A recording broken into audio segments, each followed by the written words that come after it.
Welcome to this episode of Vireka, and we are going to have a wonderful discussion about astrophysics and astronomy. In particular, a lot to do with black holes. Many of us would be interested. Are there primordial black holes which perhaps will hit Earth? Maybe many of us are wanting to know about it. We are going to discuss this with today's guest, Dr. Patrick Das Gupta. He is a professor at Delhi University, Department of Physics and Astrophysics. Before we continue this conversation, let's take a quick look at his brief profile. Keep watching Vireka. We'll continue this conversation after this profile.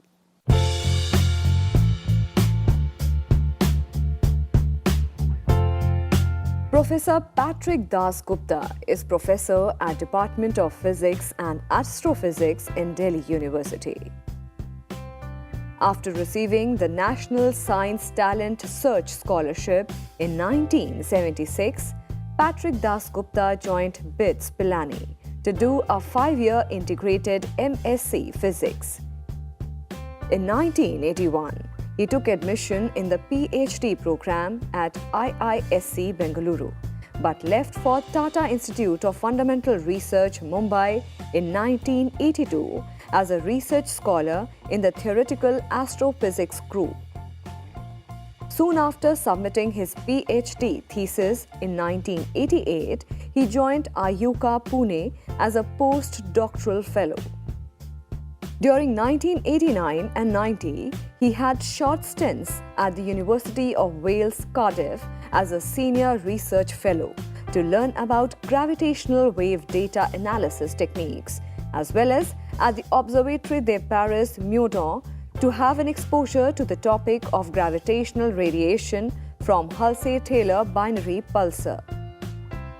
He joined the Department of Physics and Astrophysics, University of Delhi in 1993 and has been a full professor since 2004. His current research interests include studies related to confirmation of Hawking area theorem from the observed gravitational waves from binary black holes, proposing a unified model for gamma-ray bursts and fast radio bursts, modeling dark energy, torsion and Chern-Simons gravity using a dynamical four-form mechanism to generate supermassive black holes from Bose-Einstein condensation of bosonic dark matter and birogenesis from primordial black holes.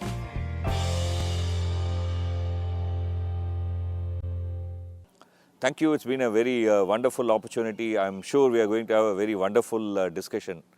Can we start with, for example, what is the latest that you're working on? Yes. So currently, there are two topics in which I am working on. One is, how do you form more than billion solar mass supermassive black holes at the heart of galaxies when the universe was barely billion years old? Okay.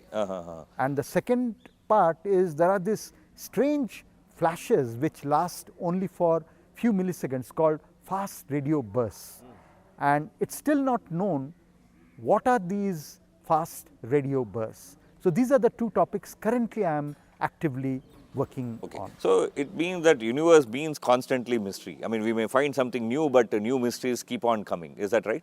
Absolutely, because we know that the laws of physics, it allows many different possibilities. And since the universe is already 14 billion years old, therefore, we would expect all kinds of possibilities that are allowed by the laws of physics, and those possibilities are very Let's large. look at this mystery that you are talking about, billion solar mass black holes. And you are saying that how do we make it? Very simple, no? You just put a billion solar mass stars together, I mean, you will have a black hole. So what is the big mystery over here? The mystery is this, that first of all, why should stars which are gyrating and going around the common center of mass called galaxies, how would they lose their angular momentum and all converge to the center in such a short duration? So therefore, it is very unlikely that within a billion years time, 10⁻⁹, that means billion stars, they come together in a very tiny volume, because the black holes, a billion solar mass black hole would have the event horizon size of 10 raised to the power 15 centimeters or less. 10 to the raise 15 centimeter will be About 10 raised to the power 10 kilometers. So, within 10 raised to the power 10 kilometers, you want to make 10 raised to the power 9 stars come together. Remember that the Earth Sun distance is itself 10 raised to the power 13 centimeters, which is 10 raised to the power 8 kilometers, which is much. So basically, like within the orbit of Earth, you Trying to I mean, put less in than that 10 to the power 8 actually. stars. Yeah. Okay. So you said that in a short time. Okay. So universe today is about 14 billion years old, and then we are now estimating that these massive black holes are about 1 billion years old. How do we know that they are 1 billion years old? Yes, that's I mean, a very do good they question. carry some indication? Like Yes. Actually, the way one deduces that you have such a massive black hole at the center of a galaxy is by looking at what are called quasars. Quasars or QSR or QSOs is acronym for quasi-stellar objects. These objects, they look like point objects, but actually they are the nuclei of very distant galaxies. These galaxies are so far away, you do not see the peripheral portions of the galaxy, you only see the bright nucleus. The question is, why is the nucleus so bright? So, modeling by Donald Lindenmel, then Martin Rees, Begelman, then Blandford, all their research work showed that to make the nucleus of these galaxies called quasars bright, what you need is a supermassive black hole around which hot plasma is swirling about. It is this radiation from the plasma which makes the nucleus very bright. So, by studying the radiation from this plasma, you can infer how much mass the black hole is. And these quasars, which are very far away, that means in order to see them, the light from the quasar must have started more than billion years ago to reach us today. And you find that to explain this radiation, you need a billion solar mass supermassive black hole at the heart of the galaxy. That is how we know that lot of modeling goes on. That means, how do you account for such high luminosity given plasma swirling about the mass? From the modeling and from the time fluctuation, because the time fluctuation tells me that if the radiation from this quasar is fluctuating over a duration t, then the size of the object cannot be greater than speed of the light times t. This follows from that special is the relativity. maximum that is possible. Correct, absolutely. From that we know its size is very compact. So, the only thing which is so massive and yet compact can be only a black hole. Oh, so that is how, I mean, we make an inference that it should be a black hole. Black hole, And absolutely. how do you know that it is, I mean, it was formed about a billion years after Big Bang. How do you know its age? That is because the quasar, it is emitting all kinds of radiation. The radiation is due to hydrogen, carbon, magnesium. From the lines, you find that these lines are redshifted. That means redshift is occurring because the universe is expanding. And because the universe is expanding, if the light takes a long time to reach us, by then the universe has expanded so much, the wavelength of light itself gets stretched. So, therefore, the hydrogen emission line which you see in the laboratory would happen at shorter wavelength. The same lines you find are stretched out to longer wavelength. The ratio of the observed wavelength to laboratory wavelength tells me how long ago the light must have started. Okay. That is how you make out Okay. that when the radiation started from this quasar, universe was only few billion years old. Very, very interesting. I mean, it's a very, very interesting thing, right? I mean, the only thing that you can look is the light that is coming from that, and perhaps if there is any fluctuation, you can just measure. But just So, with this, detailed spectroscopy Ah. of the radiation. So, these are called photospectroscopy, photospectrometry of stars and quasars that reveal lot of incredibly mysterious things about distant objects. very, very, very interesting, and we'll continue this conversation. We'll take a very short break. Keep watching Eureka. We'll continue this conversation after this break.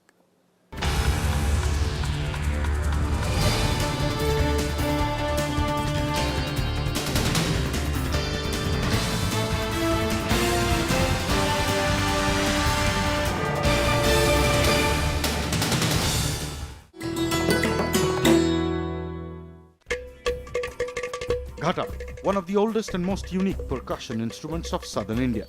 You can play it not only with your fingers, but palms, wrists and heels as well.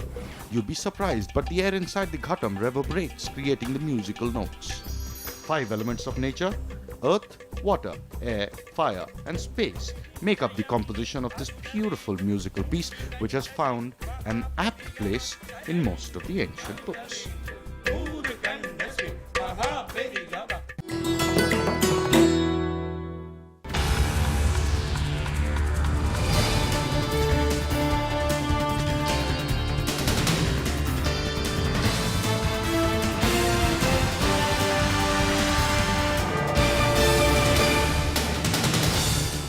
Welcome back to Eureka. We are having a very wonderful conversation with Dr. Patrick Dasgupta, who is a professor at Delhi University, Department of Physics and Astrophysics.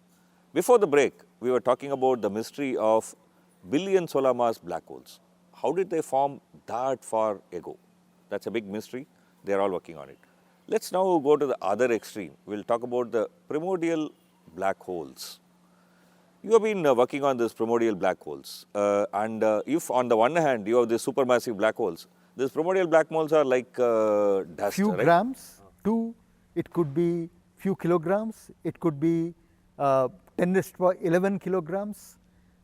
The caveat is that we haven't yet detected such primordial black holes. Let me ask you a question. Many of us would be very curious about it because apparently Stephen Hawking also somewhere said about this. So a lot of people talk about this, right? If there was a primordial black hole and which is very small, can it by accident hit Earth and then completely destroy Earth? Not really, because a primordial black hole, supposing we take a primordial black hole which weighs 10 raised to power 10 grams. If it weighs 10 raised to power 10 grams, then its Schwarzschild radius will be 10 raised to power minus 33, 10 raised to power minus 23 kilometers. Imagine a 10 raised to power 10 gram black hole, its Schwarzschild radius is 10 raised to power minus 23 kilometers, while Earth's diameter is 12,000 kilometers. So Earth is very big. Not even a portion of the Earth can get swallowed by this primordial black hole, because the primordial black hole, even the mass of course 10 raised to power 10 gram is again much low mass compared to the Earth's mass. Earth's mass is about 10 raised to power 27 grams or somewhat higher. So therefore, a primordial black hole, not only its mass is much small compared to Earth's mass, but its event horizon size is only 10 raised to power minus 23 kilometers, while Earth's size radius is 6,000 kilometers. So for all you know, maybe if something comes near, maybe it will be going around the Earth. Just go through. Or just will go through. The primordial black hole will just go through and pass. Pass out. That's all okay. So have we actually detected a primordial black hole? Unfortunately, no. There are of course many reasons why it is so very difficult to detect primordial black hole. First of all, it is very tiny, and therefore, if it is tiny, there will be hardly any matter which it can pull into its orbit. But one way to detect a primordial black hole is to look for Hawking radiation. As Stephen Hawking, who recently passed away, he showed way back in 1974 that any black hole, if its mass is m and you compute m in grams, then the Hawking temperature of this black hole would be 10 raised to power 27 degree Kelvin divided by the mass of the black hole in gram. But astrophysical black holes are not interesting, because if you take sun-like black hole, sun's mass is 2 into 10 raised to power 33 gram. So 10 raised to power 27 degree Kelvin divided by 2 into 10 raised to power 33 gram, the temperature, Hawking temperature will be less than 10 raised to power minus 7 degree Kelvin. It is very cold. So when can Hawking temperature of black holes be very high? If the black hole is very tiny. So if you take a 10 raised to power 14 gram black hole, then its temperature will be 10 raised to power 13 degree Kelvin. Okay, very that's hot. a really very hot. So the event horizon will be radiating like a black body. 10 raised to power 13 degree Kelvin means it will be radiating particles with temperature, with energy 10 raised to power 10 electron volt. very high energy particles will be being radiated. So it will be easy to detect them. Very easy to detect. One small question. I mean, of course, it will be a very simple question. Generally, people think that black holes are something where when something goes in, nothing will come out. But you are talking about black hole radiating, Hawking radiation. That's a very good That question. seems to be a very contradictory. Absolutely, you are spot on. Black hole absorbing everything and not radiating is a result of classical general relativity. General relativity, which is a relativistic theory of gravity, is a classical theory of gravity formulated by Einstein. What Hawking did as a young student in 1974 was that he took the classical black hole and he did quantum mechanics near the event horizon of a classical black hole. And what he showed that the moment you take quantum mechanics into account, there is uncertainty in energy and time. So, you can the space is spontaneously creating electron positron pair, two photons pair, and he showed that if one of the pairs like electron falls inside the event horizon, the other particle has lost its partner, it can't again go back and annihilate. So, it is now free, it can escape. And Hawking therefore showed that because of quantum theory, if you take black hole and black hole's event horizon being a one-way traffic membrane, but because of quantum mechanics which says that even a deep potential cannot hold on to the particles, particles can tunnel out. Tunnel out. So, yeah. here the vacuum particles are tunneling out of beyond the event horizon and appearing as thermally distributed particles. And over a period of time that the whole black hole will kind of Evaporate. vaporize. Exactly, and here it is very important that Hawking himself pointed out that if the black hole is evaporating, throwing particles as though it is a black body and eventually it evaporates, it breaks the cardinal rule of quantum mechanics, which says that if you take a quantum mechanical state, it always remains a quantum mechanical state, it can never become a thermal distribution of state. This is called the information loss paradox associated with black hole. And the jury is still out What's going to whether happen?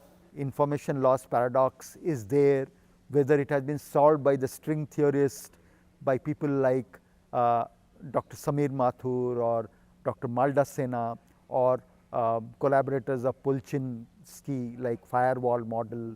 So, This the we information paradox problem associated with black hole is still a big mystery. very interesting. Perhaps this is where we will take another short break. It's very interesting, but we need to take this short break. We'll take a very short break. Keep watching Eureka. After this break, we are going to discuss about this mysterious flashes of gamma ray that used to be there. What are they? He worked on it. We are going to discuss this after this break. Keep watching Eureka.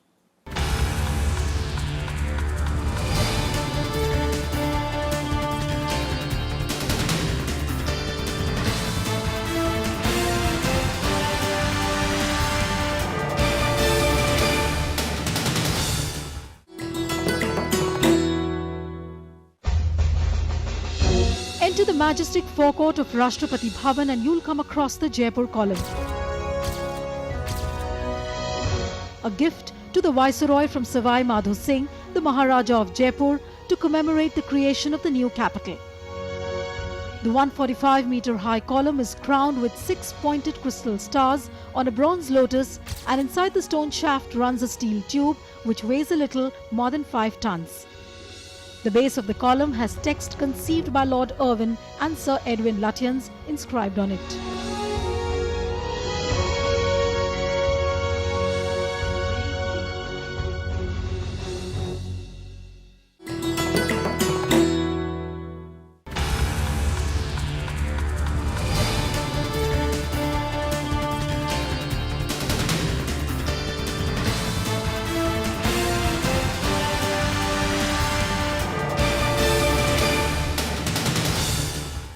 Welcome back to Eureka. We are having a very wonderful discussion with Dr. Patrick Das Gupta, who is a professor at Delhi University. He is with the Department of Physics and Astrophysics, and we have been discussing with this area of interest, which is astrophysics, especially in the area of black holes.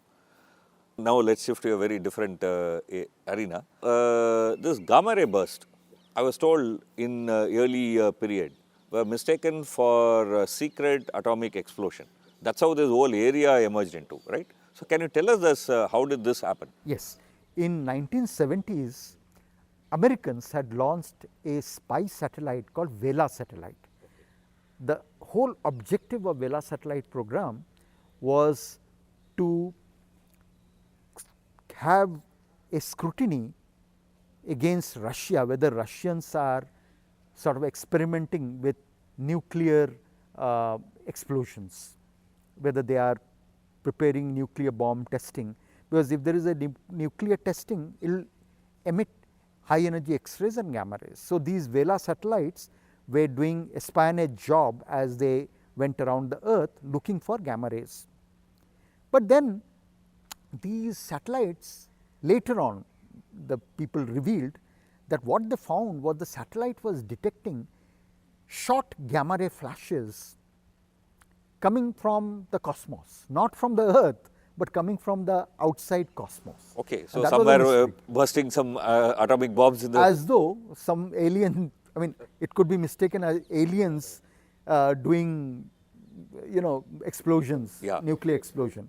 So it was a big mystery.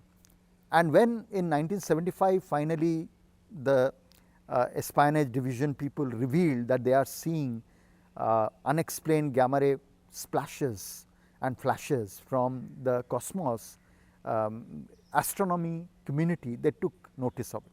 And all kinds of models were floated, like alien civilization doing their gamma ray warfare. Then there were primordial black holes exploding produces gamma ray flashes. And my supervisor, Professor Jayant Narlikar, he himself along with Professor Apparao of TIFR, they gave a model in which white holes, the time reversal version of black hole, where matter fall and become black hole, where time reversal is matter coming out of and with great energy. So Narlikar and Apparao, they suggested white holes being seen, and there was a whole plethora of models, because when you don't know the nature of an object, cosmic object thoroughly, then the number of possibilities are more, number of different models are You more. make lots of guesses and Lot see of which guesses. one Exactly. fits. Yeah. That's how science progresses. But then there were also people like Martin Rees, there were Paczynski, Piran.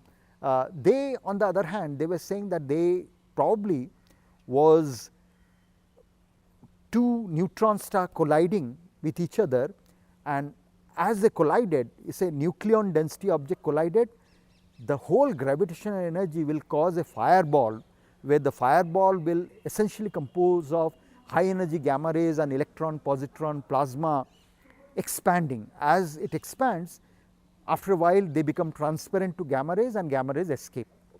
So today we know the fireball model was closer to the truth. Of course, they had different kind of problems like baryon loading problem, etc. And Martin Rees argued that if the gamma rays are produced along jets instead of being emitted isotropically and jets, then the baryon loading problem can be circumvented and so on. But the gamma ray bursts, incredibly, there are two different kind of gamma ray bursts. One which are short duration, lasting for less than 2 seconds, and the other long duration gamma rays lasting for more than 2 seconds, and their natures are very different. Today we know that the short duration gamma ray bursts are due to two neutron stars. As they go around each other, they emit gravitational waves, lose energy in spiral, finally collide, and when they finally collide, short duration gamma ray burst happens. And for this, the evidence is there. LIGO detector along with multi-messenger, LIGO detector saw the gravitational waves from the two inspiraling neutron stars, and multi-messenger saw the gamma ray. So both fitted and Both fit.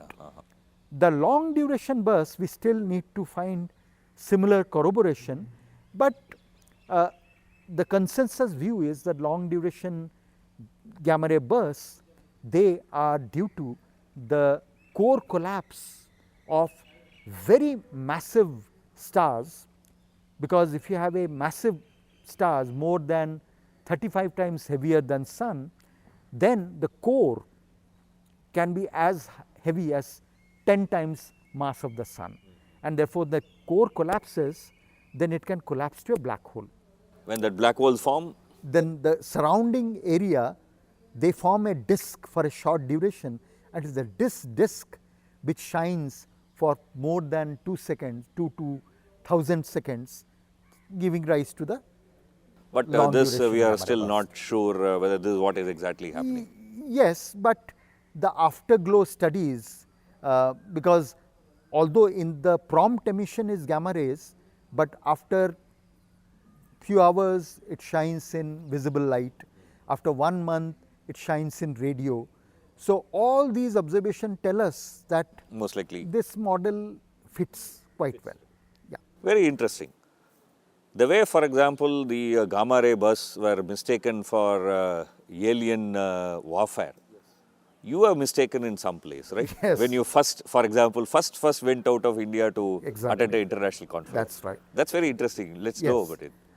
Yeah, so my first international conference was in 1992 called Erice School on Astrofundamental Physics.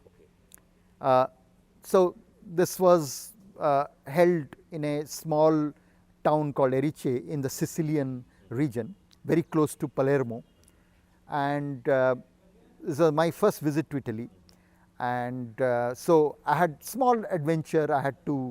I missed my Air India flight, so I had to actually take a train which crossed the ocean in some sense to reach Palermo.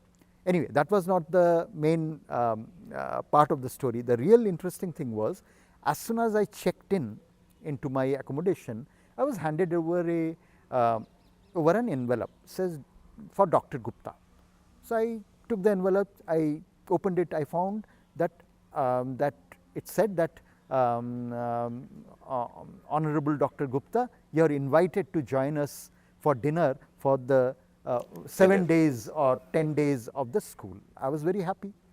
So after every school meeting in the evening, I used to go for dinner, and the dinner, they were lavish, wine was flowing, food was incredibly good, and every time it was in different hotel. So after 2 days, the main organizer of the school, I would not name the person, I found that that person was always giving very quizzical looks. How come? I felt that the person was very amazed that I was there. So I was very puzzled by this attitude. Once I was having dinner and I found that the main organizer called one of the younger members who was in the organizational aspect of this school and talked to him, and at one point glanced at me. And I was mystified by all this going on. Then later on, in one of the beach resorts where we had been taken to, this young man, he came to me and said, "You are Dr. Gupta?" Then I said, "To be precise, I am Das Gupta." Then, "Do you know Dr. S.N. Gupta?" Which Indian doesn't know Dr. S.N. Gupta? Suraj Narayan Gupta, he was an established particle physicist who quantized electromagnetic field, giving a different technical manner. It's called the Gupta-Bloyer formalism for quantum electrodynamics. Suddenly it clicked. The younger group, they probably mistook from the surname Gupta. I was taken to be probably Suraj Narayan Gupta. Okay. Probably this younger group didn't know that Suraj Narayan Gupta had passed away long time back. I am talking, this happened in 1992. So I just chuckled to myself that because of a mistaken surname, I had got my treats. Very, every very other day. interesting. Just because the Americans wanted to find out whether Russians, Soviet Union that time, was secretly exploding atomic bombs, they put satellite, and that's how a whole new area of astronomy came in. Yes, Right? exactly. So in some sense, very similar in your case, your mistaken identity gave you a very good dinner for many days, right? But the point is that it is nice to be compared to a great physicist, but I know that I can never reach the status of late Professor S.N. Gupta. who did incredible things. That's very interesting. For want of time, we may have to end this conversation here. We had a very, very wonderful talk with Dr. Patrick Das Gupta. Thank you for being with us. My We had a pleasure. very excellent interaction. Keep watching Eureka. We'll come back with another episode next week, same time.